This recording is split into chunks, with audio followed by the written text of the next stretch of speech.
আজকে আমি অনলাইন ক্লাসে স্বাগত জানাচ্ছি 2019-20 শিক্ষাবর্ষে দ্বাদশ শ্রেণীর ছাত্রীদেরকে। কেমন আছো তোমরা? আশা করি ভালো আছো। আজকে আমরা যে অধ্যায়টা নিয়ে আলোচনা করব সেটা হচ্ছে প্রবৃত্তি এবং সুশাসন দ্বিতীয় পত্রের তৃতীয় অধ্যায়, যার শিরোনাম হচ্ছে রাজনৈতিক ব্যক্তিত্ব বাংলাদেশের স্বাধীনতা লাভ। এই অধ্যায়ের বিগত ক্লাসে আমরা যে পর্বগুলো আলোচনা করেছিলাম সেখানে আমরা দেখেছি যে ব্রিটিশ শাসন আমলে এই দেশে, এই ভারতীয় উপমহাদেশে যে রাজনৈতিক ব্যক্তিত্বরা ছিলেন তারা কেউ কেউ ব্রিটিশ রাজশক্তির সহযোগিতা করেছেন, অর্থাৎ কেউ কেউ সহযোগবাদী নীতি অবলম্বন করেছেন, কেউ অসহযোগবাদী নীতি অবলম্বন করেছেন, এবং তাদের মধ্যে কেউ কেউ এদেশের আপামর জনগোষ্ঠীর স্বাধিকার আন্দোলনে জড়িত ছিলেন, অর্থাৎ এদেশের গণমানুষের অধিকার আদায়ের জন্য তারা নিজেদের নিয়োজিত রেখেছেন। শেরে বাংলা ফজলুল হক, তোমরা হয়তো নামটা শুনে থাকবে। শেরে বাংলা অর্থাৎ তার সাহসিকতার জন্য তাকে এই উপাধি দেওয়া হয়েছিল। তিনি ছিলেন অসীম, একেবারে কি বলবো, তার জ্ঞানের বিপুলতা যেমন ছিল তেমনি ছিল সাহসিকতার। তার এই ব্যক্তিত্বের কারণে তাকে শেরে বাংলা উপাধি দেওয়া হয়। তো শেরে বাংলা ফজলুল হকের জীবনীটা যদি আমরা আলোচনা করি তাহলে আমরা দেখব যে একটা মানুষের আন্দোলনের গতিপথটা নির্ধারিত হয় তার সমসাময়িক অবস্থার প্রেক্ষাপটে। তো বিগত ক্লাসে দেখো আমরা আলোচনা করেছিলাম ফরাজি আন্দোলন নিয়ে, তিতুমিরের আন্দোলন নিয়ে। সেই সময়ের প্রেক্ষাপটটা যদি আমরা দেখি তাহলে আমরা দেখব যে তখনকার সময় এই আন্দোলনগুলো, যেমন ধরো কেউ কেউ আবার কি করেছেন, সন্ন্যাস আন্দোলন করেছেন, ফকির আন্দোলন করেছেন, অর্থাৎ ধর্মীয় প্রেক্ষাপটেই কিন্তু এই আন্দোলনগুলো হয়েছিল। অর্থাৎ যদিও এটা ধর্মীয় আন্দোলন থেকেই শুরু হয়েছিল বা ধর্মীয় প্রেক্ষাপট থেকে আন্দোলনগুলো শুরু হলেও সেগুলো কিন্তু একটা সামাজিক বা রাজনৈতিক আন্দোলনের রূপ নেয়। কারণটা হচ্ছে যে একজন ধর্মীয় নেতা তার অনুসারীদের সুখ দুঃখ সবগুলোর সাথেই কিন্তু তিনি জড়িত হয়ে পড়েন। তার অনুসারীরা যদি কোনো অন্যায়, অবিচার বা শোষণের মুখোমুখি হয়, তাদের সান্নিধ্য থেকে এগুলো তিনি উপেক্ষা করতে পারেন না। তো আমরা দেখেছি বিগত দশকে, অর্থাৎ ঊনবিংশ শতাব্দীর গোড়ার দিকে ব্রিটিশ বিরোধী আন্দোলনগুলো প্রথমত আমরা দেখি ধর্মীয় আন্দোলনে শুরু হলেও পরবর্তীকালে সেটা রাজনৈতিক আন্দোলনের রূপ নেয়। এবং আমরা দেখি যে শেরে বাংলা একে ফজলুল হকের জন্ম হয়েছিল 1873 সালে, অর্থাৎ ব্রিটিশ শাসনামলেই জন্ম হয়েছিল। তার আগে এই আন্দোলনের অর্থাৎ তার জন্মের সময় আমরা দেখি, জন্মের আগে অর্থাৎ তার রাজনৈতিক জীবনের আগে এই ভারতীয় উপমহাদেশের জনগোষ্ঠী তারা রাজনৈতিক সচেতন ছিল না। পলাশির যুদ্ধ তার প্রমাণ। পলাশির যুদ্ধের প্রেক্ষাপট ধরেই যদি আমরা বলতে চাই যে এদেশের গণমানুষ তারা গণতান্ত্রিক আন্দোলন বা সংসদীয় গণতন্ত্র, সাম্যবাদ, এই বিষয়গুলোর সাথে কিন্তু তারা পরিচিত ছিল না। অর্থাৎ রাজতান্ত্রিক আবহে তারা তাদের জীবনযাপন করেছে। সেখানে প্রতিনিধিত্বমূলক গণতন্ত্র বা সংসদীয় গণতন্ত্র বা সাম্যবাদ, এই বিষয়গুলো তাদের ধারণার বাইরে ছিল। পরিস্থিতি বা পরিবেশ বা পারিপার্শ্বিকতা মানুষকে অনেকখানি প্রভাবিত করে। ফরাজি আন্দোলন বা তিতুমির আন্দোলন, তিতুমিরের যে বাঁশের কেল্লা আন্দোলন, এগুলো সাময়িকভাবে যদিও আমরা দেখি ব্যর্থ হয়েছিল, তদুপরি এদেশের গণমানুষের চেতনায় এটা বিরাট একটা আলোড়ন তৈরি করে। মানুষ সচেতন হয় তার অধিকার বোধ সম্পর্কে, তার অধিকার নিয়ে সে কিভাবে তার অধিকারগুলো আদায় করবে, সে তার অধিকার সম্পর্কে সচেতন হয়, তার গণতান্ত্রিক মূল্যবোধ সম্পর্কে সে একটু একটু করে জানতে চেষ্টা করে। সেজন্য আমরা বলতে চাই যে ফরাজি আন্দোলন বা তিতুমিরের আন্দোলন যদিও ব্যর্থতায় পর্যবসিত হয়েছিল, তথাপি এদেশের গণমনে একটা বিরাট আলোড়ন তৈরি করে মানুষকে এতটাই সজাগ করে, যার পথ ধরে তারা আস্তে আস্তে করে তাদের কাঙ্ক্ষিত স্বাধীনতার পথে এগিয়ে যেতে থাকে। আর এগিয়ে চলার পথে যারা তাদের সাহস জুগিয়েছে, প্রেরণা জুগিয়েছে, তাদের বিভিন্ন প্রশাসনিক বা রাজনৈতিক সাহায্য সহযোগিতার মাধ্যমে তাদের এই এগিয়ে চলার পথকে মসৃণ করেছে, তাদের একজন হচ্ছেন শেরে বাংলা একে ফজলুল হক। গণমানুষের রাজনীতির সাথে যিনি জড়িত, এদেশের তৃণমূল পর্যায় থেকে, অর্থাৎ এদেশের চাষা ভূষা শ্রমজীবী মানুষের কথা যিনি অন্তর দিয়ে ভেবেছেন, একদিকে মধ্যবিত্ত শিক্ষিত সমাজ গড়ার ক্ষেত্রে যার অবদান অবিস্মরণীয়, ঠিক তেমনি এদেশের একেবারে তৃণমূল পর্যায়ে যে শ্রমজীবী মানুষ আছে, যে কৃষক আছে, তাঁতি আছে, জেলে আছে, তাদের অধিকার আদায়ের জন্য যিনি আমরণ সংগ্রাম করে গেছেন, তিনি হচ্ছেন শেরে বাংলা একে ফজলুল হক। আজকে আমাদের এই আলোচনা এই মহান ব্যক্তিত্বকে নিয়ে, শেরে বাংলা একে ফজলুল হক।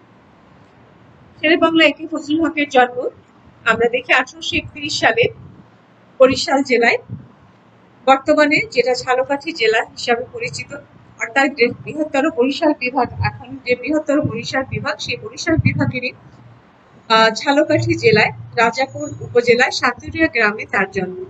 আমরা দেখি তার পিতা ছিলেন একজন উকিল এবং তিনি একটা শিক্ষিত পরিবারে জন্মগ্রহণ করেছিলেন, অর্থাৎ একটা মধ্যবিত্ত পরিবারে জন্মগ্রহণ করার ফলে তিনি যেমন উচ্চবিত্তের সংস্পর্শে ছিলেন, তেমনি নিম্নবিত্তের সাথেও তার একটা যোগাযোগ ছিল। তো তারই গণমানুষ, অর্থাৎ কৃষকের বা আমাদের এই একেবারে তৃণমূল পর্যায়ে, অর্থাৎ শিকড় পর্যায়ে যাদের বসবাস, প্রান্তিক দেশের প্রান্তিক জনগোষ্ঠী থেকে শুরু করে একেবারে মধ্যবিত্ত শ্রেণী পর্যন্ত, যাদের স্বপ্নকে বাস্তবায়িত করার জন্য, যাদের দুঃখ দুর্দশা দূর করার জন্য তিনি চেষ্টা করেছিলেন, সেই সময়কালটাকে যদি আমরা বিশ্লেষণ করে দেখি, তাহলে আমরা দেখব যে 1793 সালে, অর্থাৎ চিরস্থায়ী বন্দোবস্ত যখন এদেশে চালু হয়, সেই চালু হওয়ার পরে আমরা দেখি যে এটা আসলে এদেশের মানুষের, অর্থাৎ বিশেষ করে মুসলিম জনগোষ্ঠীর উপরে একটা বিরাট আঘাত আনে। অর্থাৎ তাদের যে সামাজিক যে অবকাঠামো বা তাদের যে সামাজিক অবস্থানটা, সেটাতে একটা প্রচন্ড ধাক্কা আসে। কারণটা হচ্ছে যে এই চিরস্থায়ী বন্দোবস্তর ফলে দেশের জনমানুষের উপরে শোষণের যে কি বলবো স্টিম রোলার নেমে আসে, সেটার পথ ধরে আমরা দেখি তারা পদে পদে নানাভাবে তারা ক্ষতিগ্রস্ত হয়। আর্থ, সামাজিক, রাজনীতি সব ক্ষেত্রেই তাদের উপরে একটা একেবারে দুঃসহ একটা জীবন তাদের বয়ে বেড়াতে হয়েছিল। কারণটা হচ্ছে গভর্নর জেনারেল লর্ড কর্নওয়ালিস চিরস্থায়ী বন্দোবস্ত করার ফলে নতুন হিন্দু জমিদার শ্রেণীর উদ্ভব হয় এবং এই দরিদ্র কৃষক শ্রেণী তাদের নির্যাতনের শিকার হয়। কারণটা হচ্ছে যে বন্যা, খরা, যে কোনো প্রাকৃতিক দুর্যোগই হোক না কেন, কোনোভাবেই কিন্তু রেহাই ছিল না কর দেওয়ার ক্ষেত্রে। যে কোনো ভাবেই হোক তাদের কর দিতেই হতো। এরপরে আরো আছে নীলকরদের অত্যাচার, ইংরেজ শাসন শোষণের অত্যাচার। অর্থাৎ আমরা দেখি যে ইংরেজ শাসক, নীলকর সাহেব ও হিন্দু জমিদার, এই তিনে মিলে যে মানে অসহনীয় বা দুর্ভোগ সৃষ্টি করে, তারই বিরোধিতা করার জন্য আমরা দেখি ফরাজি আন্দোলনের উদ্ভব হয়, তিতুমিরের সংগ্রাম পরিচালিত হয়। কিন্তু সবচেয়ে বড় কথা হচ্ছে এই মজলুম জনসাধারণ অত্যাচারী শাসক গোষ্ঠীর বিরুদ্ধে মাথা তুলে দাঁড়ানোর সাহস পেত না। কিন্তু তাদের এই কাজটা, অর্থাৎ তাদের মনে যে সাহসিকতার বীজ বপন করেছিল ফরাজি আন্দোলন, সেই ফরাজি আন্দোলনের পথ ধরে জনমানুষের মনে যেই শক্তি বা আত্মশক্তিতে তারা জেগে ওঠে। সেই আত্মশক্তিকে আর একটু এগিয়ে নিয়ে গেছেন শেরে বাংলা ফজলুল হক। কারণ তিনি ছাত্র অবস্থায় দেখেছেন যে জমিদার শ্রেণী কি ধরনের অত্যাচার করে। তার জীবনীতে আমরা শুনেছি যে তিনি যখন ছাত্র ছিলেন তখন বাড়ি ফেরার পথে একটা গ্রামের মাঝখান দিয়ে যাচ্ছিলেন। তো পথিমধ্যে তিনি শুনতে পেলেন যে কোন বাড়ি থেকে কান্নার রোল আসছে। এরা কান্নার রোল আসছে কোত্থেকে? তিনি একটু একটু করে এগিয়ে গেলেন, এগিয়ে গিয়ে দেখলেন যে সেখানে জমিদারের পাইক পেয়াদারা এসে জোর জবরদস্তি করে তাদের শেষ সম্বল একটা কাঁসার প্লেট সেটা নিয়ে যাচ্ছে।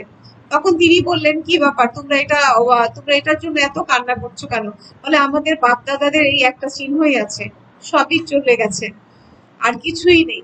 অর্থাৎ জমিদারদের অত্যাচার, দুঃশাসন সবকিছু মিলে এদেশে যে প্রান্তিক জনগোষ্ঠী আছে তাদের জীবন যে কি অবর্ণনীয় কষ্টের সেটা তিনি নিজ চোখে দেখতে পেলেন। যে জমিদারের শোষণ, তারপরে নীলকরদের অত্যাচার সবকিছু তার মনে এতই গভীরভাবে প্রভাবিত করেছিল। অর্থাৎ তার ভিতরে আমরা একটা আবেগ প্রবণতা দেখতে পাই। এই আবেগ প্রবণতার কারণে তিনি তখন প্রতিজ্ঞা করলেন যে করেই হোক এদেশ থেকে জমিদারদের নির্যাতন অবসান করতেই হবে, এদেশের কৃষককে মুক্ত করতেই হবে। এই যে তিনি পণ করেছিলেন সেটা তার রাজনৈতিক কার্যক্রমের বিভিন্ন যে পর্যায়গুলো আমরা দেখি, বা তার রাজনৈতিক, সামাজিক, অর্থনৈতিক বিভিন্ন ক্ষেত্রে তিনি যে অবদান রেখেছেন সেগুলো আলোচনা করলে সেই তার প্রতিজ্ঞার কথাটাই কিন্তু আমাদের কাছে মনে হয়। তা আমরা আজকে দেখি যে তার এই পর্যায়গুলো আমরা একটু আলোচনা করে নিই। যে প্রথমত আমরা দেখি যে তিনি তার শিক্ষা জীবন শেষে তিনি সরকারি চাকুরিতে যোগদান করেন 1906 সালে। এক্ষেত্রে একটা কথা বলে রাখা ভালো যে তার 1906 সালে তিনি একটা অর্থাৎ মুসলিম শিক্ষা সম্মেলনে যোগদান করেন। অর্থাৎ তার রাজনৈতিক অঙ্গনে পদচারণা শুরু হয় 1906 সালে। সে বছর ঢাকায় অনুষ্ঠিত মুসলিম শিক্ষা সম্মেলনে তিনি যে সাহসিকতা ও বলিষ্ঠ নেতৃত্ব প্রদর্শন করেন তাতে ইংরেজ সরকার সম্ভবত কিছুটা অস্বস্তি বোধ করে। বাংলা ও আসামের তদানীন্তন lieutenant governor sir Bampfylde fuller Fazlul হককে ডেপুটি ম্যাজিস্ট্রেটের পদ গ্রহণের জন্য আহ্বান জানান। অর্থাৎ এই তরুণ নেতাকে তাদের মনে হয়েছিল যে সে যদি সরকারি চাকরিতে যোগদান করে ফেলে তাহলে তাকে রাজনীতি থেকে দূরে সরানো যাবে। তাই উচ্চ সরকারি চাকরিতে থেকে জনসেবার অধিক সুযোগ পাবেন এই ধারণার। আর শেরেবাংলা ফজলুল হকের একটা ধারণা ছিল যে তিনি সরকারি চাকরিতে ঢুকলেই জনমানুষের সাথে তার একটা সম্পৃক্ততা বাড়বে, তিনি তাদের সমস্যাগুলো উপলব্ধি করতে পারবেন এবং ইংরেজ সরকারের কাছ থেকে তাদের সুযোগ সুবিধা আদায় করার জন্য তার পক্ষে সহজ হবে। তো এই মনোভাব থেকেই তিনি কি করলেন, 1906 সালে সরকারি চাকরিতে যোগদান করলেন এবং 1912 সাল পর্যন্ত তিনি সেটা কন্টিনিউ করলেন। এই স্বল্পকালের এই পরিসরে তিনি যে অভিজ্ঞতা সঞ্চয় করেন তা তার সংবেদনশীল মনে একটা গভীর প্রভাব বিস্তার করে। কারণ বাংলার বিভিন্ন অঞ্চলের সাধারণ মানুষের দুর্দশাগ্রস্ত জীবনকে তিনি একেবারে কাছ থেকে দেখার সুযোগ পেয়েছিলেন। তিনি দেখতে পেয়েছিলেন যে সামান্য কয়েকটা টাকার কারণে কৃষকরা তার নিজ বাড়ি থেকে উচ্ছেদ হচ্ছে। জেলে সে মহাজনের নৌকায়, মহাজনের দেওয়া টাকায় যেই জেলে সারাদিন মাছ ধরে সেও শোষিত হচ্ছে। যে মহাজন অশিক্ষিত হওয়ার কারণে একটা টিপসই দিয়ে, সামান্য কয়টা টাকার ধারের কারণে সে একটা টিপসই দিয়ে সে তার পুরো জমি দখল করে নিচ্ছে। অর্থাৎ এই শোষিত মানুষগুলোর পক্ষে একটা সময়ের বলিষ্ঠ কণ্ঠস্বর হিসেবে শেরে বাংলা ফজলুল হক সেই সময় অনেকটা ভূমিকা পালন করেন। তো আমরা দেখি এরপরে যে যেই সময়ের কথা আমরা বলছি, যে চিরস্থায়ী বন্দোবস্তের ফলে মুসলমান সমাজে কিন্তু কি হয়েছিল, মুসলমান সমাজ বেশিরভাগই ক্ষতিগ্রস্ত হয়েছিল এই জন্য যে মুসলিমরা যদিও শিক্ষা, সংস্কৃতি, বিজ্ঞান প্রভৃতির চর্চায় তাদের একটা একটা গৌরবোজ্জ্বল ভূমিকা ছিল, কিন্তু ইংরেজরা যখন এদেশে আগমন করে তখন তারা ইংরেজি ভাষার মাধ্যমে এদেশে শিক্ষা ব্যবস্থা প্রচলন করে বিধায় তারা, যেহেতু ফার্সি ভাষায় লেখাপড়ার প্রচলন ছিল, অর্থাৎ মুঘল আমল থেকে এখানে ফার্সি ভাষায় সমস্ত অফিসিয়াল কাজটা সবকিছু পরিচালিত হতো, কিন্তু হঠাৎ করেই ইংরেজি শিক্ষার প্রচলন হওয়ায় মুসলিমদের ভিতরে একটা বিরূপ মনোভাব তৈরি হয়। আর ইংরেজরা যেহেতু মুসলমানদের শাসকদের কাছ থেকেই শাসন ক্ষমতা কেড়ে নিয়েছিল, সেজন্য মুসলমানদেরও একটা তাদের প্রতি একটা বৈরী মনোভাবও ছিল। তো সেই সুযোগটা গ্রহণ করে হিন্দু জনগোষ্ঠী, তো স্বাভাবিক মানুষ সুযোগ পেলে গ্রহণ করবে, এটাই স্বাভাবিক। তো যাই হোক, আমরা দেখতে পাই যে যদিও মুসলিম জনসংখ্যা ছিল সেই সময় 2,20,00,000, কিন্তু তারা নানাভাবে আর্থ সামাজিক রাজনীতি প্রতিটা ক্ষেত্রেই তারা ছিল অবহেলিত। তাদের এই অবহেলিত অবস্থাকে থেকে তাদেরকে আরো একটু এগিয়ে নিয়ে যাওয়ার জন্য, তাদেরকে তাদেরকে একটা অগ্রসর জাতিতে পরিণত করার জন্য শেরে বাংলা একে ফজলুল হক যে অবদান রেখেছেন তা আমরা তার শ্রদ্ধার সাথে সেটা স্মরণ করি। এবং আমরা দেখি যে এই কায়েমি স্বার্থবাদী অর্থাৎ যদিও আমরা দেখি যে 1906 সালে মুসলিম লীগ গঠন করা হয়, এখানে উল্লেখযোগ্য যে তিনি মুসলিম লীগের মাধ্যমেই কিন্তু তার কি হয়, তার রাজনৈতিক জীবনটা শুরু হয়। তিনি মুসলিম লীগে যোগদান করেন, কিন্তু এই মুসলিম লীগের সাথেও কিন্তু তার একটা বৈরিতা শুরু হয়, অর্থাৎ তার একটা সেখানে কিন্তু তাদের সাথে তিনি বেশি দিন টিকে থাকতে পারলেন না। কারণ হচ্ছে যে মুসলিম লীগের বেশিরভাগ সদস্যই কিন্তু হচ্ছে উচ্চবিত্তের, কেউ জমিদার, কেউ নবাব। কিন্তু এই কায়েমি স্বার্থবাদীদের সাথে শেরে বাংলা একে ফজলুল হক কখনোই কিন্তু আপোষ করেননি। কারণ তিনি যে 14 দফা কৃষক, তিনি আমরা দেখি যে তিনি কৃষক প্রজা পার্টি গঠন করেন 1936 সালে, এবং 1936 সালে এটা গঠন করার পরে পরেই তিনি কিন্তু তিনি 14 দফা গণমুখী কর্মসূচি ঘোষণা করেন। সেই দফার মধ্যে উল্লেখযোগ্য বিষয়টা হচ্ছে কি, বিনা খেসারতে জমিদারি উচ্ছেদ। তাহলে দেখো যে যদি জমিদারি উচ্ছেদ করতে হয়, তাহলে বলো মুসলিম লীগের যেখানে প্রভাবশালী নেতারা বেশিরভাগই ছিলেন কি অর্থবিত্তের অধিকারী, যারা শিল্পপতি ছিলেন, যারা জমিদার ছিলেন, যারা নবাব ছিলেন, তারা কি তার সাথে একমত হবেন? হবেন না, এটাই স্বাভাবিক ছিল। কিন্তু তিনি দলীয় স্বার্থে তাদের সাথে কোনোভাবেই তিনি তাদের দলের সাথে থাকার জন্য বা তাদের সাথে রাজনীতি করার জন্য তিনি কিন্তু তার এই দাবি দাওয়াগুলো ত্যাগ করেননি। অর্থাৎ প্রথম কথাই ছিল কি বিনা খেসারতে জমিদারি উচ্ছেদ, অর্থাৎ তার কথা ছিল কি যে যার জমি, যার লাঙ্গল তার জমি, যার জাল, যার জলা, যার জাল তার জলা। অর্থাৎ যেখানে জেলে মাছ ধরবে সেটা তার, যে নৌকায় সে কাজ করছে সেই নৌকাটাও তার, অর্থাৎ যে যে উপকরণ নিয়ে কাজে ইনকাম করছে সেটা তারই। অর্থাৎ আমরা এখন আমাদের পূর্বপুরুষদের কথা চিন্তা করে দেখি যে আমাদের পূর্বপুরুষরা বেশিরভাগই কেউ ছিলেন না যে অফিস আদালতে কাজ করতেন। কারণটা হচ্ছে এই ভারতীয় উপমহাদেশে আমরা যখন দেখি যে ইউরোপে শিল্প বিপ্লব হচ্ছে, তখনও পর্যন্ত এই ভারতীয় উপমহাদেশের 90% মানুষ ছিল কৃষিজীবী, অর্থাৎ এদেশের প্রধান অর্থনীতি ছিল কৃষিভিত্তিক।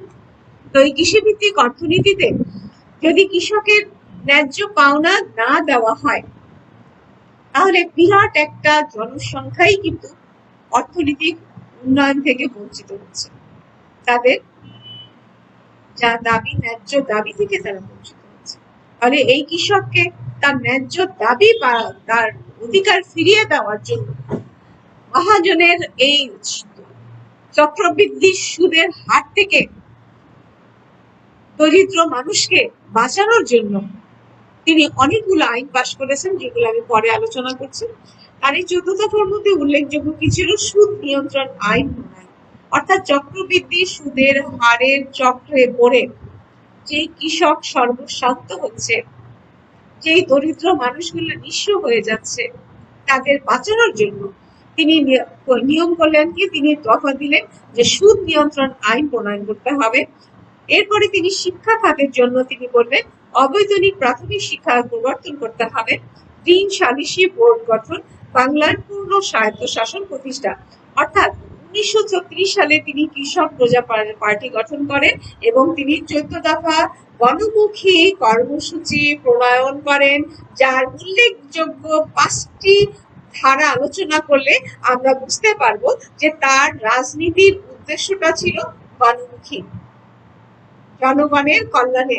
অর্থাৎ তিনি একদিকে মধ্যবিত্ত শ্রেণীকে উজ্জীবিত করেছেন, মুসলমানদের কৃত গৌরব ফিরে পাওয়ার জন্য তিনি আন্দোলন করেছেন, এবং নিম্ন শ্রেণী অর্থাৎ দেশের গণমানুষ অর্থাৎ প্রান্তিক জনগোষ্ঠীকে তিনি সাহায্য করার জন্য, প্রান্তিক জনগোষ্ঠীর আর্থিক দুর্দশা ঘোচাবার জন্য, তাদের অবস্থার উন্নয়নের জন্য তিনি তার রাজনীতিতে তিনি যথেষ্ট ভূমিকা রেখেছেন। এরপরে আমরা দেখি যে কায়েমি স্বার্থবাদী চক্রের তীব্র বিরোধিতা সত্ত্বেও, কায়েমি স্বার্থবাদী চক্রের তীব্র বিরোধিতা সত্ত্বেও তারই একক প্রচেষ্টায় বিভিন্ন সময় জনকল্যাণমূলক আইন পাশ করা হয়। তার মধ্যে একটা ছিল কি, বঙ্গীয় প্রজাস্বত্ব আইন 1928, প্রজাস্বত্ব অর্থাৎ প্রজাদের অধিকার আদায়ের বিষয়। বঙ্গীয় প্রজাস্বত্ব আইন 1928, বঙ্গীয় কৃষি খাতক আইন 1928, বঙ্গীয় প্রজাস্বত্ব সংশোধন আইন 1939, মহাজন আইন 1940 বিশেষভাবে উল্লেখযোগ্য। তাহলে আমরা দেখতে পাচ্ছি যে এখানে মহাজনী আইন, এই মহাজনী আইন যাদের, এই মহাজন মানে কিন্তু খুব বড় কোনো মহাজন না, অর্থাৎ যেসব ব্যবসায়ীরা চক্রবৃদ্ধি হারের কারণে জনগণকে নিঃস্ব করেছে, তাদের কুট কৌশলের দ্বারা, তাদের স্বীয় স্বার্থ উদ্ধারের জন্য তারা যে কুট কৌশলের আশ্রয় নিত, যে মহাজনেরা, তাদের কারণে অনেক মানুষ কিন্তু নিঃস্ব হয়ে যেত। সুতরাং তাদের এই কুট কৌশল বা চক্রান্তের কারণে দরিদ্র জনগোষ্ঠী যাতে নিঃস্ব না হয়ে যায়, সেজন্য তিনি কি করলেন? মহাজনী আইন পাশ করলেন 1940 সালে। এই তো গেল যে এদেশের মানুষের যে অর্থনৈতিক দুর্দশা দূর করার জন্য তার যে প্রচেষ্টা, সেগুলো নিয়ে আমরা আলোচনা করলাম। এরপরে আমরা আসি যে তার রাজনৈতিক জীবন নিয়ে। আমরা জানি 1913 সালে তিনি প্রথম কি করেন? বঙ্গীয় আইন পরিষদের সদস্য পদ লাভ করেন। এর আগের অবস্থাটা আমরা দেখি যে 1913 সালে তিনি বঙ্গীয় আইনসভার যে সদস্য পদ লাভ করেন, সেই সময়ের অবস্থাটা কি ছিল। তো আমরা দেখি যে 1905 সালে কি হয়, আমরা এর আগে নবাব স্যার সলিমুল্লাহর যে জীবনী আমরা পড়েছিলাম, সেখানে আমরা দেখেছি যে 1905 সালে বঙ্গভঙ্গ হয়েছে। 1905 সালে যখন বঙ্গভঙ্গ হয়, তখন এই ভারত উপমহাদেশের যে হিন্দু যে রাজনীতিবিদ ছিলেন, তারা বললেন যে না, এটা আসলে ব্রিটিশ সরকারের একটা পলিসি, ডিভাইড এন্ড রুল পলিসির আওতায় এটা করা হয়েছে। এটা আসলে আমাদের ব্রিটিশ বিরোধী আন্দোলনের যে গতিবেগ, এটাকে বাধাগ্রস্ত করার জন্য, অর্থাৎ হিন্দু মুসলিম জনগোষ্ঠীর মধ্যে একটা ফাটল ধরানোর জন্য, বিভেদ সৃষ্টি করার জন্যই তাদেরকে এভাবে ভাগ করা হয়েছে।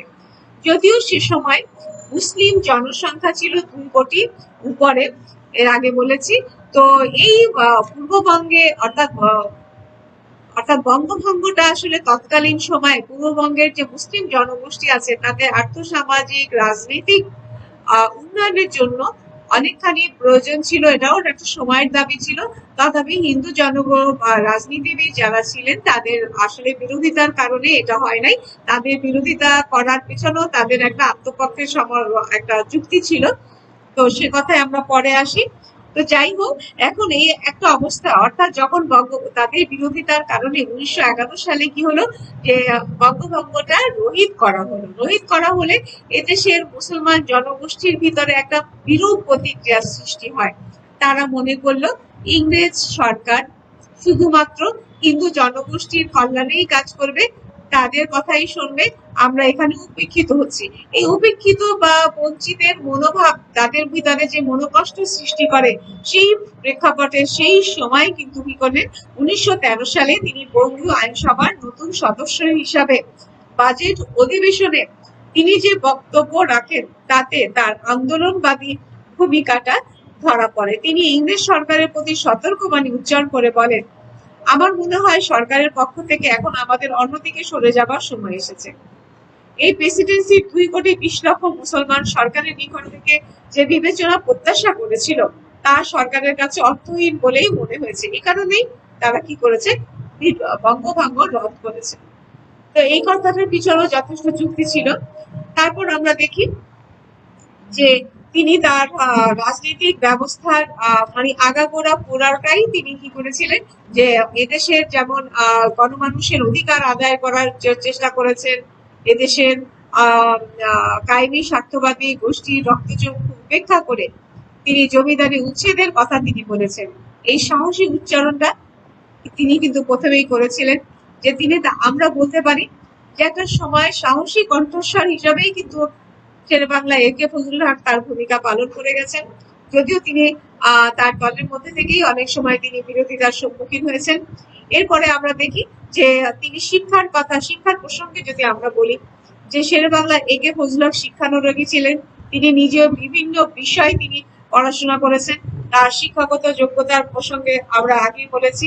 তো এক্ষেত্রে আমরা দেখি যে শিক্ষা জীবন, অর্থাৎ এই ভারতীয় মুসলমানদের মধ্যে, অর্থাৎ বিশেষ করে এই পূর্ববঙ্গে আমরা দেখি যে মুসলমানরা শিক্ষা দীক্ষার ক্ষেত্রে যথেষ্ট পিছিয়ে ছিল, এবং শিক্ষা দীক্ষার ক্ষেত্রে তাদের এই পিছনে পড়ে যাওয়ার কারণে, অর্থাৎ শিক্ষা ক্ষেত্রে তাদের এই অনগ্রসরতার কারণে তারা কিন্তু সরকারি চাকরিতেও তারা তেমন কোনো পদবি পায় না, অর্থাৎ তেমন একটা ছিল না। যদিও তারা মোট জনসংখ্যার একটা বৃহৎ অংশ ছিল, তথাপি আমরা দেখেছি যে মাত্র 10 ভাগ সরকারি চাকরিতে মাত্র তাদের অবস্থান ছিল খুবই কম। সেজন্য আমরা দেখি যে চিত্তরঞ্জন দাসের সাথে তিনি বেঙ্গল প্যাক্ট করেছেন, এবং এই বেঙ্গল প্যাক্ট করার উদ্দেশ্য হচ্ছে কি, যে মুসলমানদের এই পিছিয়ে পড়া অবস্থান থেকে তারা যাতে একটা সামনে অগ্রসর হতে পারে, সেজন্য তাদের জন্য আলাদা কোটা সংরক্ষণ করা। তাহলে এখানে আমরা দেখি যে হিন্দু মুসলমানদের মধ্যে যাতে বৈরিতা না থাকে, অর্থাৎ তাদের মধ্যে যাতে সাম্প্রদায়িক সম্প্রীতি থাকে, সেজন্য মুসলমানদের জন্য আলাদা কোটা সংরক্ষণ করা। অর্থাৎ মুসলমানরা যদি তাদের পিছিয়ে পড়া অবস্থা থেকে একটু অগ্রসর হয়, সেক্ষেত্রে তাদের ভিতরে যে বঞ্চনার যে অনুভূতি সেটা দূর হয়ে যাবে, এবং তাদের মধ্যে একটা অর্থাৎ এই কোনো বিরূপ মনোভাব থাকবে না, এবং তারা হিন্দু জনগোষ্ঠীর সাথে কাঁধে কাঁধ মিলিয়ে তারা একসাথে চলতে পারবে। অর্থাৎ তার উদ্দেশ্য ছিল যে যদিও তিনি মুসলমান জনগোষ্ঠীর জন্য কাজ করেছেন, বিকজ অফ তারা অনেকটা পিছিয়ে ছিল, কিন্তু তার ভিতরে একটা অসাম্প্রদায়িক মনোভাব ছিল, অর্থাৎ যাতে হিন্দু মুসলমানের মধ্যে কোনো সাম্প্রদায়িক সংঘর্ষ না বাধে, সাম্প্রদায়িক দাঙ্গাটা না হয়, সাম্প্রদায়িক বিরূপ মনোভাব তৈরি না হয়, সেক্ষেত্রেও কিন্তু তার একটা ভূমিকা ছিল, যার প্রমাণ হচ্ছে বেঙ্গল প্যাক্ট। তো আমরা এরপরে দেখি যে 54 সালের নির্বাচনে আমরা দেখি যে পূর্ব বাংলায় যখন 1954 সালে প্রাদেশিক নির্বাচনে সোয়ার্দি অর্থাৎ আমরা আরেকটা বিষয় আমরা দেখি যে শিক্ষা ক্ষেত্রে বিদ্যানুরাগী হিসাবে শেরে বাংলা ফজলুল হকের একটা অনেক মানে কি বলবো, যে শেরে বাংলা ফজলুল হক শিক্ষার জন্য, অর্থাৎ রাজনৈতিক অঙ্গনে তিনি যে পদক্ষেপই গ্রহণ করেছেন, সেক্ষেত্রে তিনি একটা সজাগ দৃষ্টি রেখেছেন যাতে শিক্ষা কার্যক্রম কোনোভাবেই লঙ্ঘিত না হয়। আমরা দেখি যে যখন অসহযোগ আন্দোলন হলো বা খিলাফত আন্দোলন হলো, তখন তারা বিলেতি শিক্ষা, বিলেতি পণ্য বর্জন, বিলেতি শিক্ষা বর্জন, বিলেতি ইংরেজদের অফিসাতলা সবকিছু বর্জনের ঘোষণা দেয়। তখন তিনি ঘোষণা করলেন যে না, শিক্ষাকে এই আন্দোলনের বাইরে রাখতে হবে। যদি শিক্ষা প্রতিষ্ঠান বন্ধ হয়ে যায়, তাহলে যারা শিক্ষার্থী আছে তারা শিক্ষা ক্ষেত্রে অনেকখানি পিছিয়ে পড়বে। এই জন্য আমরা দেখি যে তিনি শিক্ষা প্রতিষ্ঠানে অর্থাৎ উচ্চশিক্ষার প্রসারের জন্য তিনি অনেকগুলো শিক্ষা প্রতিষ্ঠান করার ক্ষেত্রে তিনি অনেক ভূমিকা রাখেন। সেক্ষেত্রে আমরা দেখি যে কলকাতা সেন্ট্রাল মোহামেডান এডুকেশন অ্যাসোসিয়েশনও ফজলুল হক কর্তৃক গঠিত হয়। কলকাতায় যে লেডি ব্যাকরণ কলেজ 1940 সালে, বরিশালের চাকারে ফজলুল হক কলেজ, ঢাকায় ইডেন মহিলা মহাবিদ্যালয় এবং ঢাকা বিশ্ববিদ্যালয় ফজলুল হক প্রভৃতিও তার উল্লেখযোগ্য অবদান। অর্থাৎ ঢাকা বিশ্ববিদ্যালয় প্রতিষ্ঠার ক্ষেত্রেও তিনি কি করেন, অনেক অবদান রাখেন। উল্লেখযোগ্য আরেকটা বিষয় হচ্ছে, যেটা না বললেই নয়, এটা হচ্ছে লাহোর প্রস্তাব ও ফজলুল হক। লাহোর প্রস্তাব ব্রিটিশ ভারতে হিন্দু মুসলিম সম্প্রীতি রক্ষার জন্য মুসলমানদের সংখ্যাগরিষ্ঠ অঞ্চলকে নিয়ে পৃথক একটা আবাসভূমি গঠনের জন্য, পৃথক অর্থাৎ স্বায়ত্তশাসিত একটা অঞ্চল গঠন করার জন্য তিনি সংখ্যাগরিষ্ঠ অঞ্চলগুলো নিয়ে কয়েকটি রাষ্ট্র গঠনের কয়েকটি অর্থাৎ ভারতের যে সকল অঞ্চলে মুসলমানরা সংখ্যাগরিষ্ঠ, যেমন উত্তর, পশ্চিম ও পূর্বাঞ্চলের এলাকাসমূহকে একত্রে করে একাধিক স্বাধীন রাষ্ট্র পরিণত করা হবে। উক্ত রাষ্ট্রগুলোর অঙ্গরাজ্য সমূহ হবে স্বাধীন ও সার্বভৌম। অর্থাৎ 1947 সালে যে ভারত বর্ষ হয়ে যাবে, তার আগে তিনি কি পাকিস্তান সৃষ্টির যে সম্ভাবনা তৈরি হয়েছিল, সেখানে তিনি বলেছিলেন যে না, একাধিক রাষ্ট্র সমূহ গঠন করা হবে, অর্থাৎ মুসলিম জনসংখ্যা, অর্থাৎ মুসলিমরা যেখানে সংখ্যাগরিষ্ঠ সেই সমস্ত অঞ্চলগুলোকে নিয়ে, অর্থাৎ পাশাপাশি অর্থাৎ ভৌগোলিক অবস্থানের দিক থেকে সন্নিহিত অঞ্চলগুলোকে নিয়ে মানে কয়েকটি স্বাধীন রাষ্ট্র ঘোষণার জন্য তিনি লাহোর প্রস্তাবে উপস্থাপন করেন 1940 সালের 23 মার্চ। যদিও এই লাহোর প্রস্তাবের যে স্টেটস কথাটা বাদ দিয়ে পরবর্তীতে স্টেট অর্থাৎ একটি রাষ্ট্র প্রস্তাব করা হয়, সেখানে আমরা দেখি যে যদিও এটা ফলপ্রসূ হয় নাই, কিন্তু কথা হচ্ছে যে আমরা 1940 সালের লাহোর প্রস্তাবের মধ্যেই নিহিত ছিল আমাদের স্বাধীন বাংলার ভবিষ্যৎ। তো এই ধর্মভিত্তিক রাষ্ট্র, যদিও আমরা পরবর্তীতে দেখি যে 1947 সালে একটা ধর্মভিত্তিক রাষ্ট্র প্রতিষ্ঠিত হয়, কিন্তু সেটা জনমানুষের আকাঙ্ক্ষা পূরণ করতে পারে নাই। তো সেক্ষেত্রে 1971 সালে একটা সশস্ত্র যুদ্ধের মধ্য দিয়ে বাঙালি তার কাঙ্ক্ষিত স্বাধীনতা অর্জন করে। এরপরে আমরা দেখি যে অবিভক্ত অর্থাৎ পাকিস্তান রাষ্ট্রের সময় 1962 সালে, অর্থাৎ তার মৃত্যুর আগে, অর্থাৎ 56 সালের সংবিধান যখন ব্যর্থ হয়ে যায়, 1958 সাল পর্যন্ত, অর্থাৎ 56 সালে যে সংবিধান রচিত হয়, সেখানেও কিন্তু তিনি একটা ভূমিকা রেখেছিলেন। কিন্তু তথাপি আমরা দেখি যে 1956 সালের যে সংবিধানটা, সেটা বেশি দিন কার্যকর হতে পারে নাই। পরবর্তীতে যখন এই সংবিধানকে ব্যর্থ করে দিয়ে 1958 সালে যখন সামরিক শাসন জারি হয়, তখন তিনি ক্ষোভের সাথে বলেছিলেন, আমি এমন গণতন্ত্র চাই না যেখানে যেই দেশে ভোটাধিকার প্রয়োগ করা যায় না, সেই দেশে আমি বাঁচতে চাই না। কারণ গণতন্ত্র, তিনি ছিলেন গণতন্ত্রের প্রশ্নে আকর্ষিত। তো 1962 সালে অনেকটা ক্ষোভ দুঃখ নিয়ে এই জনদরদী রাজনৈতিক নেতা মৃত্যুবরণ করেন। তাকে শেষ পর্যন্ত সামরিক শাসন দেখে যেতে হয়েছে সারা জীবন। যে গণতন্ত্রের কথা বলেছেন, জনমানুষের অধিকার আদায়ের কথা বলেছেন, কিন্তু দুঃখের বিষয় হচ্ছে তিনি যখন মারা যান, যে তখন ছিল আইয়ুব খানের সামরিক শাসনামল। সেই জন্য তিনি পরম দুঃখের সাথে বলেছিলেন, হে খোদা, যে দেশে আমার ভোট নেই সে দেশে বাস করতে চাই না, দয়া করে আমাকে তুলে নাও। 1962 সালে 27 এপ্রিল এই রাজনৈতিক ব্যক্তিত্ব, যিনি আজীবন জনমানুষের জন্য আপ্রাণ চেষ্টা করেছেন, এদেশের অবহেলিত নির্যাতিত কৃষক কুলের বা আমাদের একেবারে নিপীড়িত জনগোষ্ঠীর বা প্রান্তিক জনগোষ্ঠীর জন্য তিনি আজীবন আন্দোলন করে গেছেন, তার রাজনৈতিক কার্যক্রম পরিচালনা করে গেছেন। তাকে আমরা আজ শ্রদ্ধার সাথে স্মরণ করি। আজ এই পর্যন্ত থাকলো, পরবর্তীতে তোমাদের সাথে আমার আবার দেখা হবে। ধন্যবাদ সবাই।